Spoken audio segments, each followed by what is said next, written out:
Second segment வந்து ரொம்ப அற்புதமாக இருந்தது. கற்றது என்ன பெற்றது என்ன அப்படிங்கிற மாதிரி கமல்ஜி வந்து ஒரு விஷயத்த சொல்கிறாரு.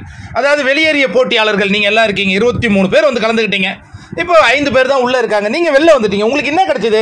பூர்ணிமா, நீங்கள் போகும்போது மாலை மரியாதைலாம் போட்டு டான்ஸ்லாம் ஆடினது நானே பார்த்தேன். வேறு என்ன நீங்கள் கற்றுக்கிட்டீங்க? ஆமாம் சார், நிறைய அன்பு கிடச்சிது சார். அப்புறம் இன்னொன்று சார், நான் எல்லாருக்கும் என் விளக்கம் கொடுத்துக்கிட்டு இனி ஆக்ஷன் தான் சார். சரி சரி, எல்லாருக்கும் நம்ம விளக்கம் கொடுக்க தேவையில்லை, நம்மளுடைய செயல் பேசட்டும் அப்படிங்கிற மாதிரி கமல்ஜி அதை கடந்து போகிறாரு. அதுக்கு அடுத்து விசித்ராமா, சார் நான் வந்து எனக்கும் நிறைய அன்பு கிடச்சிது சார். ஆனால் அந்த வீட்டுக்குள்ளே நான் தோத்துட்டேன் போல இருக்கு சார். ஏன்னா அங்கே சில பேருடைய அன்பை பெற்றேன், சில பேர் இன்னும் என் மேலே அந்த அன்பு வைக்கல. அது எனக்கு கொஞ்சம் கஷ்டம்தான் சார். விஜயவர்மான்னு கைத்தட்டல் பொழுக்குதா? ஓ, அங்கே ஓகே ஓகே, விஜயவர்மா கைத்தட்டினா அங்கே மாயா ஓகே, கரெக்டாக இது ஒன்று சார். இதை தான் சார் நான் சம்பாதிச்சேன், இந்த கைத்தட்டலை தான் சார் நான் சம்பாதிச்சேன். சரி சரி. நிக்சன் சார், கொஞ்சம் பேர் என்னை திட்டுறாங்க சார், கொஞ்சம் பேர் பாராட்டுறாங்க சார். அதுவும் சோசியல் மீடியாவில் ரொம்ப திட்டுறானுங்க சார். நான் என்னமோ ஒரு மாதிரிங்கிற மாதிரி பண்ணுறாங்க, அதெல்லாம் எனக்கு ரொம்ப கடுப்பாச்சு. ஆனால் உன்னை கமல்ஜி அப்போ இடையே மறக்கிறாரு. சோஷியல் மீடியாவில் திட்டுவாங்கங்க, அதே நீங்கள் எதிரில் போய் நில்லுங்களேன், உங்களை செலிபிரிட்டி மாதிரி பார்ப்பாங்க, சூப்பராக உங்களை இது பண்ணுவாங்க. ஆமாம் சார் ஆமாம் சார், அது அவங்களுக்கு புரிஞ்சிக்கவே முடியல. பிராவோ சார், நான் என் வீட்டில் ஆஸ்கார் அவார்டே வாங்கிட்டு போனால் கூட இப்போ ஓரமா அப்படின்னு தான் சொல்லுவாங்க. பட் இந்த நிகழ்ச்சியில் நான் இருக்கும்போது எனக்காக ஓட்டுலாம் கேட்டிருக்காங்க சார், அதெல்லாம் சந்தோஷமாக இருந்தது. வினுஷா சார், எனக்கு நிறைய லவ் கிடச்சிது சார். ஒரு பிரச்சனை ஒன்று நடந்தது, நீங்கள் கூட பேசல மேடையில், பட் அது மக்கள் நிறைய பேர் பேசியிருக்காங்க சார், அதுவே எனக்கு ரொம்ப சந்தோஷமாக இருந்தது சார். நான் பேசலையாமா? விக்ரம் சார், நான் என்னத்த சொல்கிறது, எனக்கு நிறைய நட்பு கிடச்சிது சார் வீட்டுக்குள்ளே. சரி, அதுமாரி சில இடங்களில் பேசியிருக்கலாம் போல இருக்குது. நான் ஏன் இவங்க கிட்டலாம் பேசிக்கிட்டு சண்டை வளர்த்துக்கிட்டு, நம்ம வந்தோம் நட்போடு இருக்கணும்னு நினச்சேன். அது கொஞ்சம் தப்பாக இருக்குது சார். ஆக்சுவலியா நீங்கள், எனக்கும் நிறைய லவ் கிடச்சிது சார். உங்கள் ஊரில் எப்படி உங்களை வரவேற்றாங்க? ஆமாம்மா சார், நல்லா வரவேற்றாங்க சார். இவங்க அனன்யா, நீங்கள் சார், எனக்கு சோஷியல் மீடியா போய் பார்த்தேன், கொஞ்சம் ஹெட் ரேட் இருந்தது, இது பாசிட்டிவ் இருந்தது. ஃபஸ்ட்டு டைம் நான் வரும்போது எனக்கு எந்த ஐடியாவும் இல்லை. செகண்ட் டைம் வரும்போது நான் சில பேர்கள்லாம் பழகக்கூடாதுன்னு நினச்சேன். ஆனால் தேர்ட் டைம் வரும்போது அவங்க தான் புனிதமானவர்கள்னு நான் தெரிஞ்சுக்கிட்டேன் சார். ஓஹோ ஜோவிகா, நான் என்ன பண்ணுறேன் சார், என்னன்னு நான் ஸ்டாண்ட் பை அவர் செல்ஃப் அப்படின்னு நான் நின்றுக்கிட்டு இருந்தேன் சார்.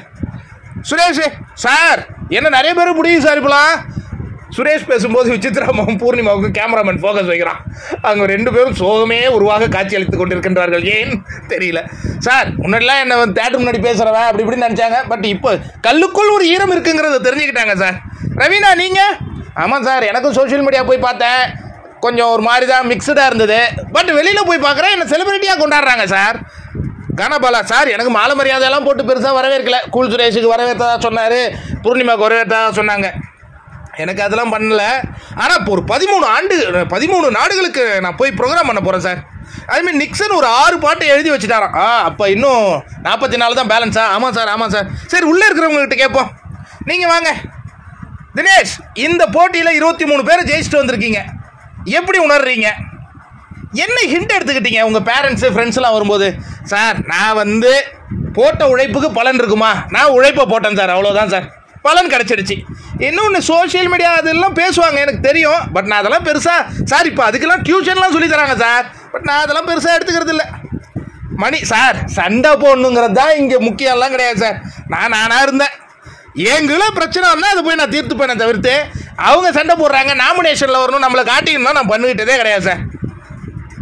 விஷ்ணு சார், இப்போ கூட படப்படப்பாக தான் சார் இருக்குது, என்ன பண்ணுறதுன்னு தெரில. ஆனால் நான் டாப் 5க்குள்ளே வரணும்னு நினச்சி தான் சார் வந்தேன், அது நடந்துச்சு சார்.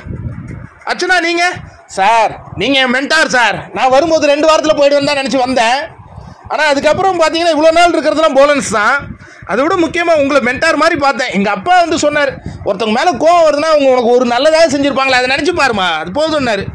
மாயா எழுந்த ஒன்று பயங்கரமாக அரங்கு நிறைய கைத்தட்டு. அங்கே பார்த்தீங்கன்னா விஜயவர்மாவுக்கு விழுந்த மாதிரி இவங்க விழுது சார். இதான் சார், நான் நேர்மையாக கேம் ஆடினேன் சார். இதை மாற்றிக்கணும் அதை மாற்றிக்கணும்லாம் இல்லை, நான் நட்பை சம்பாரிச்சிருக்கேன் சார். சார், ஒவ்வொருத்தவங்களும் எலிமினேட் பண்ண சார். ஆனால் அவங்க எலிமினேட் ஆனாலும் மாயா நீ உள்ளே இருக்கணும், நீ ஜெயிச்சுட்டு வரணும்னு சொன்னாங்க பார்த்தீங்களா, அந்த நட்பை சம்பாரிச்சிட்டேன் சார். போதும் சார், நான் என் பர்சன்ட் நான் எதையும் மாற்றிக்கணும்லாம் நான் நினைக்கல சார். ஏன்னா நான் 100% கரெக்டாக தான் நான் கேம் ஆடினேன். சூப்பர் சூப்பர் சூப்பர் அப்படின்னு கமல்ஜி அடுத்த ஸ்டேட்மெண்ட்டுக்கு போகிறாரு. இதில் யார் பேசுனது ரொம்ப ஹானஸ்ட்டாக இருந்ததாக நீங்கள் ஃபீல் பண்ணுறீங்க?